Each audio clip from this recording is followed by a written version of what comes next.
Assalomu alaykum hurmatli televizor ko'ruvchilar. Uyg'ur televiziyasining kundalik xabarlarini ko'rishingizni qarshi olamiz. Uyg'ur faoliyatchilar Wuhan virusining lagerlarda fojia tug'dirishidan andish qilmoqda. Wuhanga avatilgan doktorlarning Uyg'urcha usuli haqidagi sin ko'rinishi diqqat qo'zg'amoqda. Recep Tayyip Erdo'g'an eng yaxshi ko'riladigan dunyo rahbari bo'ldi. Qozog'iston Rossiyaga Sibiriyaning kuch taklifini sundi. Tövende dehqonlar xabarlarimizning tafsiliy mazmunlarida bo'lsin. Wuhan virus tarqalgandan keyin butun dunyo uning xavfidan qo'g'dinish tadbirlarini olib atgan mezgilda muhojiratga Uyg'ur faoliyatchilari bu virusning Sharq Turkistondagi lagerlarga tarqalishidan andish qilmoqda. Shundaqla xalqaro jamoatni lagerlarda yuz bergusi bir fojianing oldini olish uchun harakatga chaqirmoqda. Sharq Turkistondan kelib atgan bu vaqtdagi har xil uchurlarmi faoliyatchilarning andishlarining asossiz emasligini bildirmoqda. Xalqaro Uyg'ur kishilik huquq va demokratiyani ilgari surish fondining raisi Robiya Qadir tungi bayonotida Dunyo sahiyat tashkilotidan lagerlarda darhol bir tekshirish olib berishni talab qildi. Xalqaro Uyg'ur kishilik huquq va demokratiyani ilgari surish fondining raisi Robiya Qadir Wuhan virusi vabosi tarqalgandan keyin o'z to'r betida orqa-orqadan 3 qatim bayonot e'lon qilib, bu virusning lagerlarda fojia tug'dirish xavfidan xalqaro jamoatni vaqiflantiradigan va lagerlardagi Wuhan virusidan qo'g'dash haqidagi talablarni xalqarodagi, jumladan Amerikadagi aloqador organlarga yetkazdi.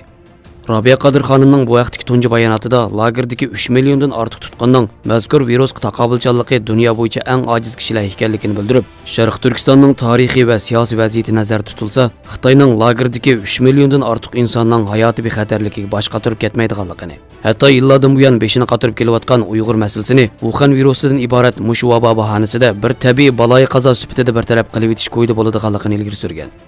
Xitoyning Wuhan virusining lagerlarga tarqalishiga ko'z yumish va hatto qasddan yuqtirish ehtimolligini chetga qeqishga bo'lmaydiganligi ta'kidlangan mazkur bayonotda Xitoyning lagerdagilarni atalmish terrorlik zarb berish shuari bilan to'plaganligi, atalmish terrorlik qarshi harakatni hayot mamotliq jang deb e'lon qilganligini eslatib o'tgan. Robiya Qadir xonim ikkinchi qitimliq bayonotida lagerdagilarning navbatda yer sharida Wuhan virusi degan bir ofatning mavjudligi va o'zlariga qarab yiqilishayotganligidan xabarsizligi, ularning urug' tuqqanlarining lagerdagilarni bu xavfdan ogohlantirish imkoni yo'qligini eskartgan edi. Uchinchi qitimliq bayonotida xalqaro sahiya tashkilotidan Sharq Turkistondagi lagerlarda jiddiy bir tekshirish olib berishni talab qildi. Finlandiyadagi Uyg'ur faoliyatchi Xalmurat Uyg'ur oldingi kuni ijtimoiy taratqularda o'ziga vatandan kelgan uchurlarga asosan Wuhan virusi yuqum gumondorlarining Korlida lagerdagilardan bayqalganlik ehtimolligidan andish qilayotganligini bayon qilgan. Torlarda oshkorlangan Urumchi Saybaq rayonidagi bir aholilar rayoniga oid hukumat uqtirishida Wuhan virusi shakllantirgan tahdidning favqulodda og'irligi ta'kidlangan. Uningda 3-fevral kunidan boshlab aholilar rayonining to'liq qamal qilinadiganligini e'lon qilib, bir qator jiddiy tadbirlar o'tirib qo'yilgan. Tadbirlar orasida aholilarning uydan taloqqa chiqmasligi, ziyoratchi qabul qilmasligi, bo'libmi o'zaro to'planmasligi alohida ta'kidlangan. Bu vaqt yana Kanada va Amerikadagi Uyg'ur faoliyatchilari o'z andishlarini har xil yo'llar bilan o'tirib qo'ymoqda.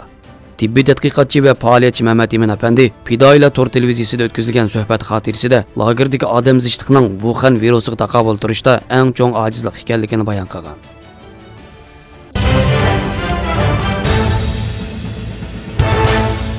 13-fevral kuni Jungo Uyg'urcha radio to'rining xabar qilishicha, Wuhan Fangju doktorxonasiga yordamga avatilgan 2-turkumdagi atalmish Xinjianglik davolash atartining muavin boshlig'i Bahargul Dolqin Xitoy bemorlarni yetaklab, Uyg'urcha qari yo'rg'a, mashrab usuliga tushgan. Bahargul Dolqin bunda qilganda ko'ngilni ozodi tutqili, immunit kuchini oshirg'ili bo'ladi, salomatlikning asli kelishga foydali degan. Mazkur xabarda yana Bahargul qatorliq bir necha doktorning bemorlarning milliy usul o'rganish talabiga asosan o'ynab bergan Uyg'urcha, qozoqcha usullarining bemorlarning kasal vahimasini yengishiga umid va ishonch bag'ishlaganligini alohida eskartgan. Twitter, Facebook qatorliq ijtimoiy taratqularda yozilgan inkoslarning ba'zilarida mazkur sin ko'rinishi va bu vaqtda berilgan Xitoy hukumat xabarlari tanqidlanib, bu xil xabarlarning Xitoy kommunist hukumatining Xinjiang Naqshusul makoni degan tashviqotining yana bir varianti ekanligini tilga olgan. Bu inkoslarda Wuhanga yordam uchun Uyg'ur diyoridan avatilgan doktorlar bemorlarning talabiga asosan usul o'ynab berdi degan xabarning o'zi Xitoyning Uyg'ur, qozoq qatorliq millatlarga qaratgan kamsitish xarakterdagi tashviqot ekanligi ta'kidlangan. Koronavirus sababli kelib chiqqan vahim tufaylidan Xitoyda og'ir ijtimoiy muqimsizlik va iqtisodiy ziyon ko'rilmoqda. Buningga qarata Xitoy hukumatining ilgariki yo'qomlanish haqidagi uchurlarni qamal qilishni davomlashtirish bilan birlikda yana Xitoyda kishilarni umidlantiradigan tashviqot xabarlarini berayotganligini ta'kidlab o'tdi.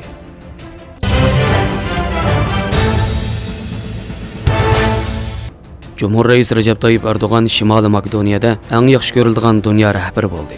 Markaziy Shvetsariyaga joylashgan xalqaro tadqiqot shirkatiga a'zo Birma tadqiqot o'rni tarafidan e'lon qilingan ro'y sinash natijasiga asoslanganda Cumhur Rais Recep Tayyip Erdo'g'an eng yaxshi ko'rilgan dunyo rahbarlar tizimligida birinchi ratdan o'rin olgan.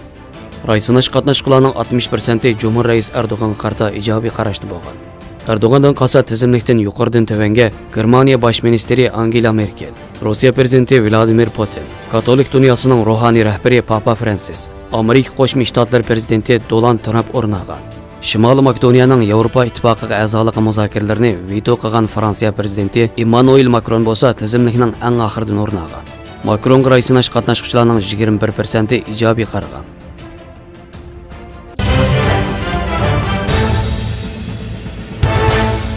Qozog'iston Rossiyaga Sibiriyaning kichik 2 tabiiy gaz turbi liniyasining Qozog'iston territoriyasidan o'tish uchun taklif sundi. Qozog'iston Energiya ministrligi tomonidan bu vaqt e'lon qilingan bayonotda ministr Nurlan Nogayevning Rossiya ziyorati doirasida Rossiya energiya ministri Aleksandr Novak bilan ko'rishganligi, uchrashishda taraflarning energiya sohasida hamkorlik o'rnatish masalalari haqida muzokara olib borganligi, Nogayevning Novakka Sibiriyaning kichik 2 tabiiy gaz turbi liniyasini Qozog'iston territoriyasidan o'tkazib, Xitoyning sharqiy g'arbiy turbi liniyasi sistemasiga tutashtirish taklifi sunganligi, Novakning ikki tarafning neft va tabiiy gaz turbi liniyasi masalasida o'zaro manfaat yetkazish maqsadida hamkorlik o'rnatish imkoniyatlariga ega ekanligini qayd qilganligi ta'kidlangan. Xabarlarimizni ko'rganingizga rahmat. Ko'rishguncha omon bo'linglar. Xayr xo'sh. Allohga omonat.